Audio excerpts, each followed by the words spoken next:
Disse o Senhor a Moisés: ainda mais uma praga trarei sobre Faraó e sobre o Egito. Então vos deixará ir daqui. Quando vos deixar, é certo que vos expulsará totalmente. Fala agora aos ouvidos do povo, que todo homem peça ao seu vizinho, e toda mulher à sua vizinha, objetos de prata e de ouro. E o Senhor fez que o seu povo encontrasse favor da parte dos egípcios.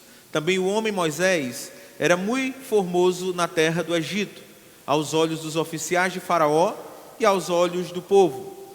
Moisés disse: assim diz o Senhor, cerca de meia-noite passarei pelo meio do Egito, e todo primogênito na terra do Egito morrerá, desde o primogênito de Faraó, que se assenta no seu trono, até o primogênito da serva que está junto a Mó, e todo primogênito dos animais. Haverá grande clamor em toda a terra do Egito, qual nunca houve, nem haverá jamais. Porém, contra nenhum dos filhos de Israel, desde os homens até aos animais, nem ainda um cão rosnará, para que saibas que o Senhor fez distinção entre os egípcios e os israelitas. Então todos estes teus oficiais descerão a mim e se inclinarão perante mim, dizendo: saí tu e todo o povo que te segue. E depois disto sairei. E ardendo em ira, se retirou da presença de Faraó. Então disse o Senhor a Moisés: Faraó não vos ouvirá, para que as minhas maravilhas se multipliquem na terra do Egito. Moisés e Arão fizeram todas essas maravilhas perante Faraó, mas o Senhor endureceu o coração de Faraó, que não permitiu saíssem da sua terra os filhos de Israel. Amém. Vamos orar mais uma vez. Pai, nós acabamos de ler a Tua palavra e precisamos da Tua orientação. Portanto, desvenda os nossos olhos para que contemplemos as maravilhas da Tua lei. Oramos em nome de Jesus. Amém. Queridos irmãos, nesta noite eu quero falar sobre os efeitos limitados da dor. Os efeitos limitados da dor. Talvez o tema não fique muito claro para você, efeitos limitados da dor, sobre o que o pastor vai falar. Deixa eu dar aqui uma ilustração que você vai entender o meu ponto. Existe um ditado popular que diz assim, que o que dinheiro e cacete não resolverem é porque foi pouco. Não sei se você já ouviu esse ditado. O que dinheiro e cacete não resolverem é porque foi pouco. Eu não gosto desse ditado. Não gosto. Tá? Não gosto por quê?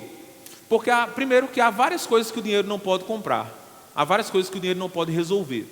Provavelmente você já ouviu aquela frase que diz: o dinheiro compra a casa, mas não te dá um lar. O dinheiro compra o remédio, mas não te dá a saúde. O dinheiro compra a cama, mas não te dá o sono. O dinheiro compra o crucifixo, mas não te dá a salvação. A gente poderia aqui multiplicar e falar sobre várias outras coisas que o dinheiro não compra. Basta você ver as muitas famílias que têm muito dinheiro, mas não podem comprar a paz e a felicidade. E que dariam todo o dinheiro que têm apenas para ter paz e felicidade. Então, há muitas coisas que o dinheiro não compra, há muitos problemas que o dinheiro não resolve. Segundo, também, eu não concordo com esse ditado popular, porque até você olhar, por exemplo, que tem a lapada, né, o cacete, como tu fala, aquela lapada aqui, né, por mais que você olhe assim e diga assim: não, pastor, resolve. Não resolve. Não resolve. Há muitas coisas que você bater, certo? Você tratar com ignorância não vai resolver. E muitas vezes vai até piorar. Às vezes algumas pessoas têm aquela coisa: não, pastor, meu filho apanha porque ele tem que aprender a ser gente. Tem que bater, pastor. Tem que bater para esse menino aprender a vida e tal e tal. Irmãos, deixa eu perguntar para você. Será que o excesso de cacete, de lapada, garante o sucesso do caráter do filho? É óbvio que não. É óbvio que não. Quantos filhos apanharam até dizer chega, mas não se tornaram homens e mulheres de bem? Vários. Vários. Ou você acha que aqueles que estão presos é porque nunca apanharam? Você acha que todo mundo está ali é porque nunca levou uma pisa do pai, da mãe? O problema é esse? Você acha sinceramente? Aliás, eu poderia ir mais. Quantos filhos são revoltados de tanto que apanharam dos pais? O cacete, a lapada, ao invés de resolver o problema, gerou outros problemas. Porque na verdade, irmãos, a disciplina sem amor, sem carinho e sem sabedoria pode matar. Ao invés de resolver, pode matar. O simples fato de uma criança sentir dor não é garantia de mudança e de sucesso. A dor não garante o sucesso. A dor não garante ser bem-sucedido. Da mesma forma são os adultos em relação a Deus. Quantas pessoas sofrem, apanham, mas não buscam a Deus. Sentem dor, mas não buscam a Deus. Gente que quebra a cara aqui, quebra a cara ali, mas não buscam ao Senhor, não acordam para a vida espiritual.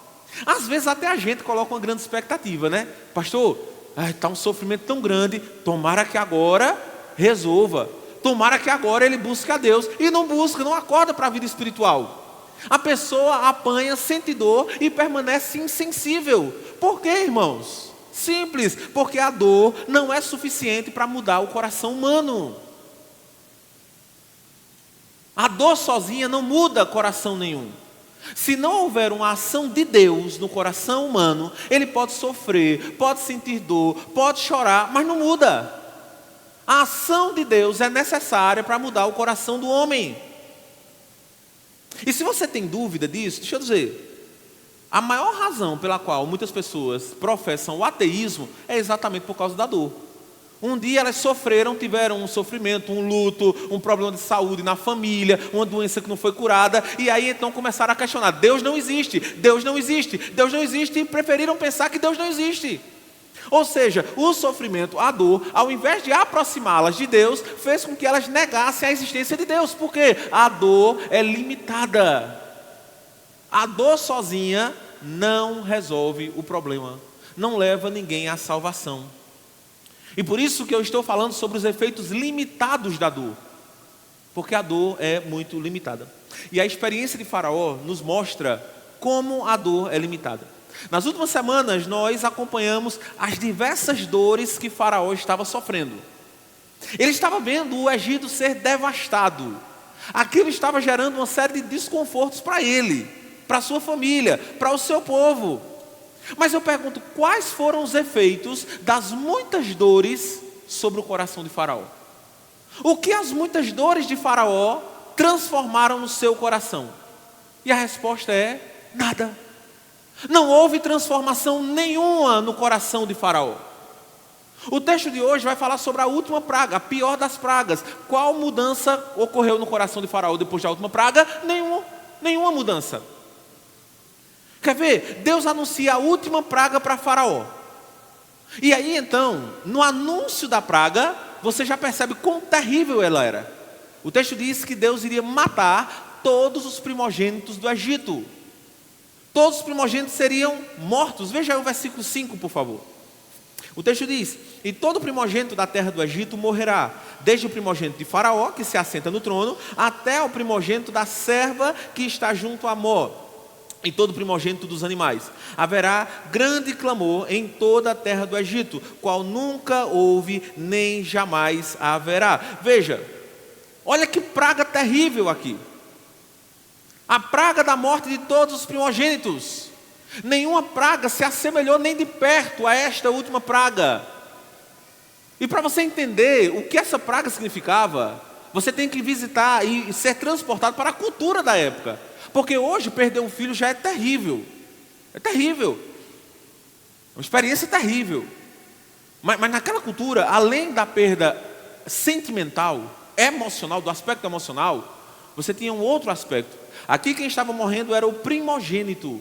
E o primogênito naquela cultura era aquele que iria herdar a responsabilidade sobre a família. O primogênito na morte do pai era aquele que era o responsável pela família.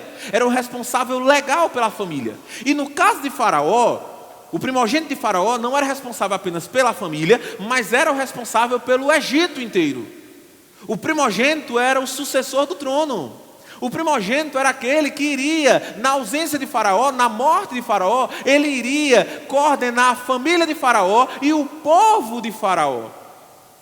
E a Bíblia diz que nessa última praga, Deus iria tocar em todos os primogênitos. Ou seja, Deus estava tocando no calcanhar de Aquiles de todas as famílias do Egito. Todas as famílias seriam afetadas. O texto diz, da mais rica à mais pobre, da mais importante à sem expressão nenhuma. Todas as famílias do Egito seriam abaladas por esta praga. O choro estaria em todas as famílias, em todas as casas. Aquele seria um dia terrível na vida daquelas famílias. Que dor terrível, irmãos. Que praga terrível. Mas mais uma vez eu pergunto, quais os efeitos desta dor sobre Faraó e sobre o povo do Egito? Nenhum efeito, nenhuma mudança, nenhuma transformação. Aí você diz assim, pastor, sim, mas foi por causa da praga que o povo de Israel saiu do Egito. Sim, é verdade, a praga conseguiu tirar o povo do Egito, mas não foi suficiente para mudar o coração de Faraó. Nós já vimos aqui em pregações anteriores que Faraó estava debaixo do juízo de Deus. Inicialmente você tem vários textos dizendo que Faraó endureceu o coração. Posteriormente então o texto diz que Deus endureceu o coração de Faraó. Faraó estava debaixo do juízo de Deus. E somente uma ação de Deus poderia quebrantar o coração de Faraó. Somente uma ação de Deus poderia fazer uma grande obra de restauração na vida de Faraó. Mas o que é que nós vemos aqui? Nós vemos apenas sofrimento. E o sofrimento não muda o coração do pecador. O sofrimento sozinho não transforma, não regenera o coração do pecador. Então, com base na experiência de Faraó e do povo do Egito, eu quero compartilhar com você 3 limitações que a dor tem em seus efeitos. 3 limitações. Primeira limitação: a dor é incapaz de gerar a verdadeira obediência. A dor é incapaz de gerar a verdadeira obediência. Versículo 1, acompanhe comigo. Disse o Senhor a Moisés: ainda mais uma praga trarei sobre Faraó e sobre o Egito. Então vos deixará ir daqui. Quando vos deixar, é certo que vos expulsará totalmente. Olha só, Deus anuncia a última praga, diz, olha, vem mais uma praga. Ele diz a Moisés, tem mais uma praga sobre Faraó e sobre o Egito. E aí ele usa a expressão, então, depois dessa praga, então, Faraó vos deixará ir. Olha, aparentemente nós temos aqui um quadro de obediência, né? Olha aí, a praga veio. E aparentemente então você tem assim, Faraó obedeceu. Não, preste atenção. Aqui nós não temos uma verdadeira obediência. No texto não existe verdadeira obediência. E o que é que nós temos, pastor? Nós temos aqui uma obediência apenas externa. A verdadeira obediência não é apenas externa. A verdadeira obediência é interna. E ela tem aspectos internos, ou seja, ela é de dentro para fora. Ah, pastor, eu não estou entendendo nada do que o senhor está dizendo. Então deixa eu dar um exemplo para você que vai ajudar você a entender. Pense naquela criança. Esse exemplo aqui eu já dei algumas vezes na igreja. Aquela criança que estava em pé e o pai chega e diz assim, senta menino. E aí então a criança diz, não sento. Aí o pai diz assim, senta menino. Aí a criança diz, eu não sento. Aí o pai pega o cinto, diz assim, senta agora. Aí o menino senta e ele diz, eu estou sentado, mas por dentro eu estou em pé. Certo? Eu estou sentado, mas no meu coração, por dentro, eu estou em pé. Veja, o sentar da criança não é fruto de uma consciência submissa. Não é porque ela é submissa ao pai. Não é porque ela é obediente ao pai. Não é porque ela honra o pai. É porque o pai coloca um cinto do lado e diz, se você não sentar, você apanha. O que é que nós temos aqui? Uma obediência apenas externa. Não é a obediência verdadeira, não é a obediência do coração, não é a obediência que vem de dentro. É o mesmo caso de uma criança que só obedece os pais na vista dos pais. Quando os pais estão olhando, então a criança é um exemplo. Olha, um doce, quando está sob a vista dos pais. Essa não é a verdadeira obediência, irmãos. Qual pai que vai se satisfazer com essa obediência apenas externa? Qual pai que vai se alegrar com o filho que obedece apenas quando o pai está olhando? Nenhum pai. E assim também, queridos, é a obediência de Faraó. A obediência de Faraó é apenas externa. Faraó não estava convencido da soberania de Deus. Ele não tinha uma consciência submissa, não. Ele não tinha essa consciência. Se não fosse a pressão de Deus sobre Faraó, ele nunca teria deixado o povo sair. Esta é a mais pura verdade. Mas chega um momento que a pressão é tão grande sobre Faraó, a praga é tão forte, que o texto diz que ele não só deixa o povo ir, como ele expulsa o povo. Não é só deixar, não é só dizer vão, não. Eles saiam daqui, desapareçam da minha frente. É literalmente uma expulsão. E o que é que isso é importante para nós nessa noite? Preste atenção, a postura de Faraó deve nos levar a refletir sobre a natureza da nossa obediência ao Senhor. Que tipo de obediência nós temos a Deus? Nós obedecemos a Deus só por pressão ou nós obedecemos a Deus por amor? Qual a base da sua obediência a Deus, da minha obediência a Deus? Se você precisa ser ameaçado por Deus diariamente para obedecer, então a sua obediência não é uma obediência verdadeira. Se todo dia Deus precisa levantar sandália para você, para que você seja obediente, essa obediência precisa melhorar. A dor não deve ser a base da nossa obediência, irmãos. Não deve ser. Quando o medo da dor é a maior base da nossa obediência, facilmente nós corremos o risco de chegar à exaustão.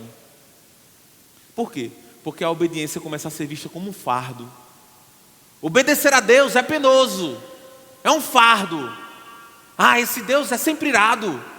Esse Deus está sempre com uma sandália na mão, um cinto na mão, uma peça de corda na mão. Eu obedeço não porque eu tenho um coração submisso e desejoso de agradar ao meu Salvador. Não porque eu amo meu Salvador, não. Eu obedeço porque eu sei que os seus olhos castigantes estão sobre mim. Porque Ele está pronto para me fulminar.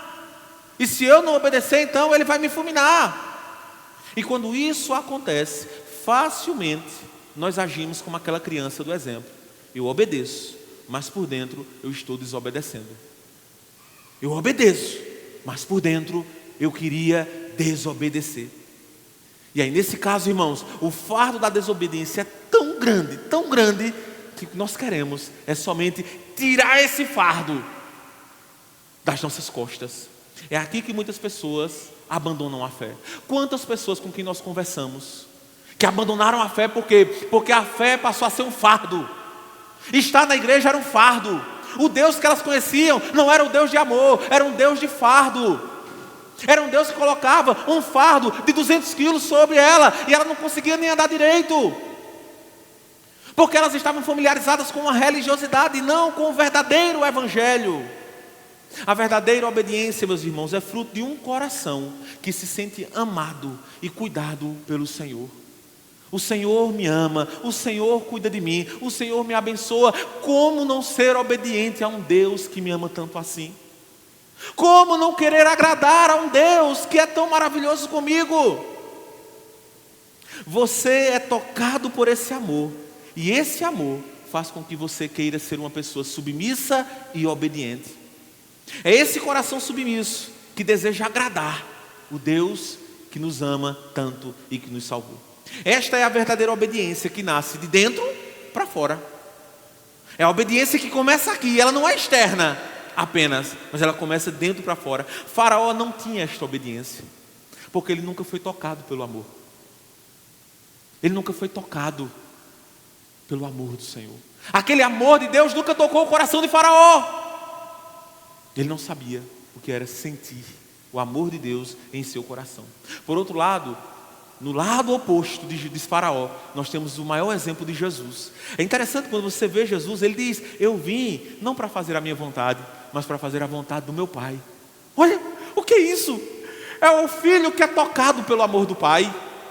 É o filho que tem uma comunhão com o Pai, que andou com o Pai, que conhece o Pai, que passou momentos especiais, maravilhosos com o Pai. Ele diz: o meu prazer, a minha alegria é fazer a vontade do meu Pai. Jesus tem um zelo pelo Pai, um desejo de obedecer. E ele até mesmo desce da sua glória, se humilha. Por quê? Porque ele quer ver a glória do Pai. Ele quer ver o Pai sendo engrandecido. Então, irmãos, esse é o primeiro ponto que nós precisamos entender nesta noite. A dor é incapaz de gerar a verdadeira obediência. A dor pode até gerar uma obediência externa, mas a verdadeira obediência, a dor não gera. É necessário um trabalhar do Senhor. Segundo, a dor é incapaz de gerar a verdadeira generosidade. A dor é incapaz de gerar a verdadeira generosidade. Veja o versículo 2 e o 3, por favor. Fala agora aos ouvidos do povo, que todo homem peça ao seu vizinho e toda mulher à sua vizinha objetos de prata e de ouro. E o Senhor fez que o povo, ou seu povo, encontrasse favor da parte dos egípcios.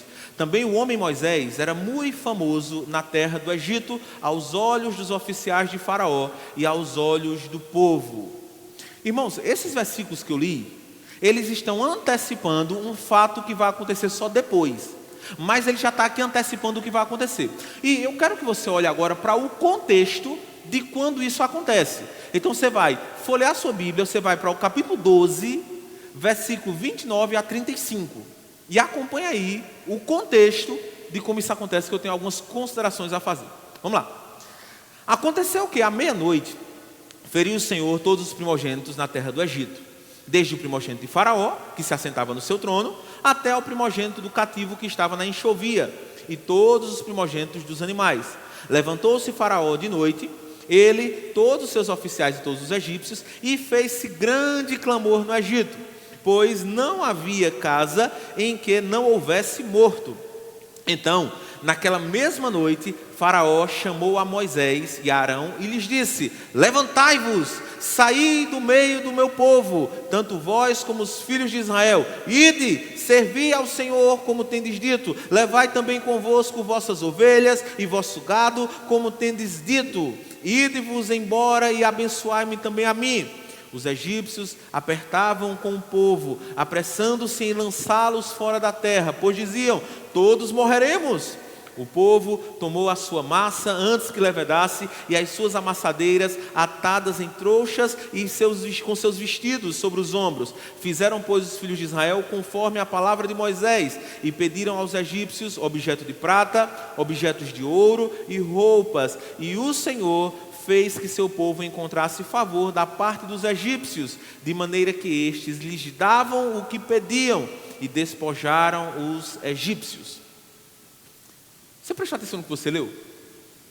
Pense na cena aqui. Você vai pensar aqui e imaginar a cena que você acabou de ler. O Egito estava devastado, arruinado. Praticamente em toda casa havia lamento, choro, nas casas do Egito. Faraó chama Moisés e Arão, provavelmente nem olha. Nós vimos isso na semana passada, né? O último encontro de Faraó com Moisés, face a face, foi o encontro da semana passada. Então Faraó chama, provavelmente nem olha para o rosto deles.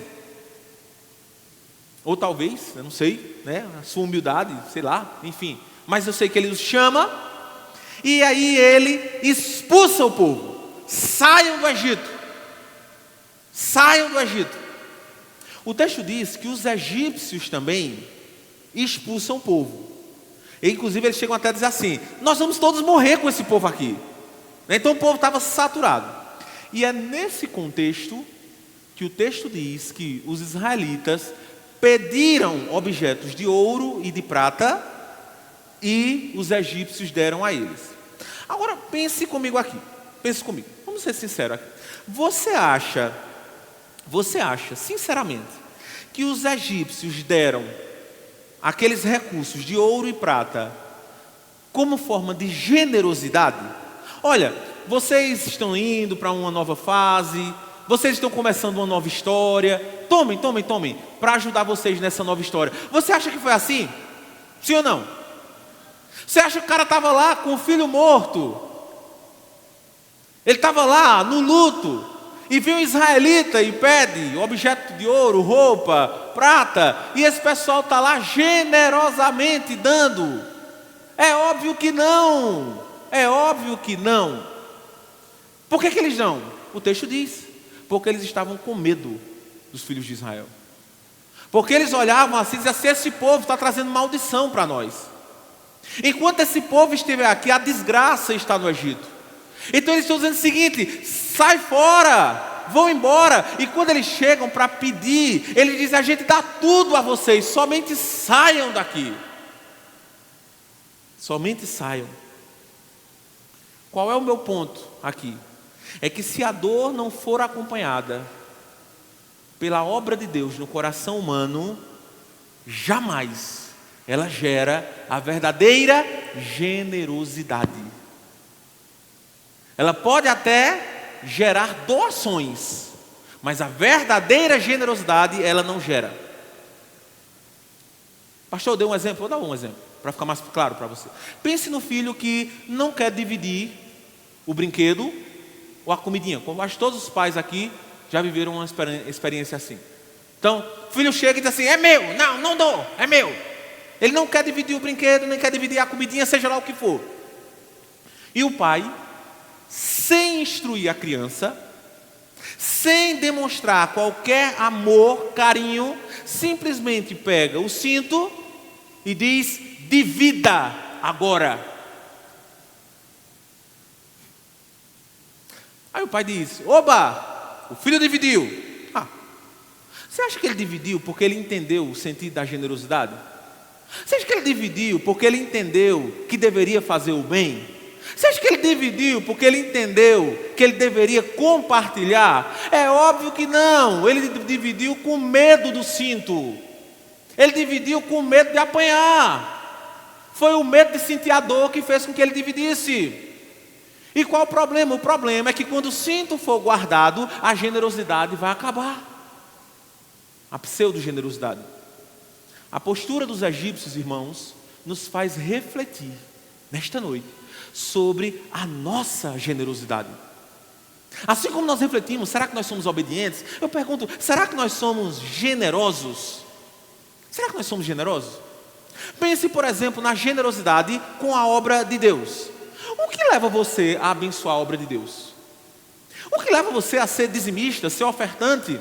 O que é que leva você a entregar os seus bens na obra do Senhor? O que é que leva? É o medo do cinto de Deus? É o medo de ser punido por Deus? É o medo de Deus tocar em você? É isso que faz? Ou será que é a gratidão por tudo que Deus já fez na sua vida? Ou será que é quando você olha para tudo que Deus te deu, tudo que Deus fez por você, e você diz assim: meu Deus, o Senhor já fez tanto. E você olha e diz: esse Deus já me amou tanto, se esse Deus tem me abençoado tanto, então eu posso dar um passo de fé, sabendo que assim como Ele tem me abençoado, Ele não vai deixar faltar mais nada na minha vida. Ele vai suprir as minhas necessidades. O que é que nos faz ser generosos na obra de Deus? É o medo ou é a gratidão e a fidelidade? Se a base da nossa generosidade é o medo, irmãos, assim que você deixar de se sentir ameaçado, você deixa de ser, entre aspas, generoso. Mas se a base da nossa generosidade é a gratidão, então nós vamos continuar mantendo a generosidade, porque o nosso coração sempre vai ser grato ao Senhor pelos benefícios que Ele fez por nós. A verdadeira generosidade é uma marca do servo de Deus. Por quê? Porque todo servo de Deus entende que é grato e é fiel ao Senhor. Ele entende que Deus tem feito grandes coisas e por mais que ele faça, jamais ele vai conseguir pagar tudo que Deus fez por ele. O Deus tão maravilhoso para nós, e nós dizemos: não tem outro caminho, eu preciso ser generoso. Deus abriu as portas para mim, Deus me abençoou, Deus me deu saúde, Deus tem aberto as portas, Deus tem mandado clientes, Deus tem me dado saúde, Deus tem me dado sabedoria, Deus tem me dado tudo. Deus tem feito por mim muito mais do que eu peço, do que eu penso, do que eu imagino. Deus tem feito muito. Então não tem outro caminho. Eu digo, Deus, sou generoso. Porque, irmãos, até a minha generosidade, eu estou sendo generoso com aquilo que Deus já me deu. Até a minha generosidade, eu estou sendo com base naquilo que Ele já me deu. Faraó e os egípcios não tinham os olhos espirituais abertos para ver a bondade do Senhor. Por isso eles não eram generosos. Por isso eles só agiram sob pressão. A única coisa que eles viam eram a dor e o medo. E por causa da dor e do medo, então eles disseram: toma o ouro, toma a prata, toma as vestes, toma tudo, agora desaparece da minha frente. Porque nós não queremos sentir dor. Você não é egípcio, você é servo de Deus. Você é servo de Deus. Então não seja generoso simplesmente por causa do medo. Seja generoso porque você é grato. Terceiro e último lugar, nós vimos que a obediência, ou melhor, a dor não gera a verdadeira obediência. A dor não gera a verdadeira generosidade. Terceiro e último lugar, a dor é incapaz de gerar o verdadeiro arrependimento. A dor é incapaz de gerar o verdadeiro arrependimento. Veja aí o versículo 9 e 10, por favor. Então disse o Senhor a Moisés: Faraó não vos ouvirá, para que as minhas maravilhas se multipliquem na terra do Egito. Moisés e Arão fizeram todas estas maravilhas, todas as pragas que vieram perante Faraó. Mas o Senhor endureceu o coração de Faraó, que não permitiu saíssem da sua terra os filhos de Israel. Olha só, irmãos, esses versículos nos dizem aquilo que a gente já sabe. Faraó endureceu mais uma vez o coração. Faraó não ouviu a voz de Deus. Faraó disse não novamente. Mais uma vez, o mesmo filme, a mesma novela, repetindo. Um Faraó com coração duro. E sabe o que é que mais chama a atenção? Vou dizer para vocês. É que diante de tanto sofrimento, diante de tanta dor, Faraó não dá nenhum sinal de arrependimento. Nenhum sinal. Estava claro que era a mão de Deus. Os magos disseram: isso é o dedo de Deus, Faraó.